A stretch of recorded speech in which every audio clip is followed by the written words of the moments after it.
What are the similarities between Hinge and Tinder? Both are dating apps, but they couldn't be more different. What are the differences between Hinge and Tinder? Hinge's slogan is the dating app designed to be deleted. Their many features used to highlight and humanize users show that this is more than a marketing slogan. While many dating apps try to gamify the dating experience, Hinge genuinely tries to find you a long-term partner. For one, free users only receive 10 likes a day, whereas Tinder offers closer to 50. Limiting the amount of likes you can dole out forces users to be conscious swipers as opposed to indiscriminately liking everyone, as is often done by male Tinder users. Hinge also allows users to showcase their personality in depth. When creating a Hinge profile, singles are able to post a video and voice prompt, create a poll, and answer up to 3 prompts in addition to adding 6 captioned photos. You can also list your vices, vitals, and virtues, which are comprised of dozens of lifestyle questions that you can use to quickly give fellow singles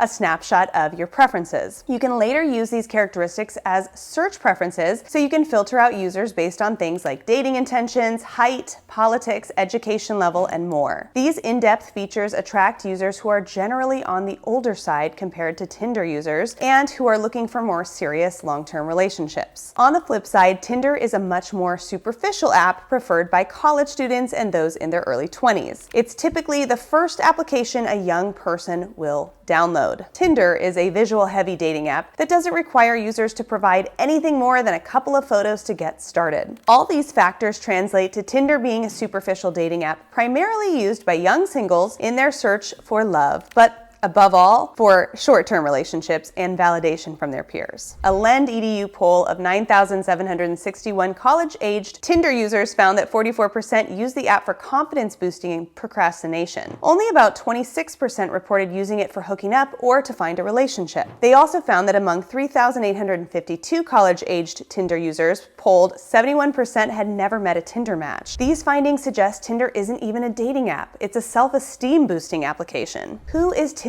best for?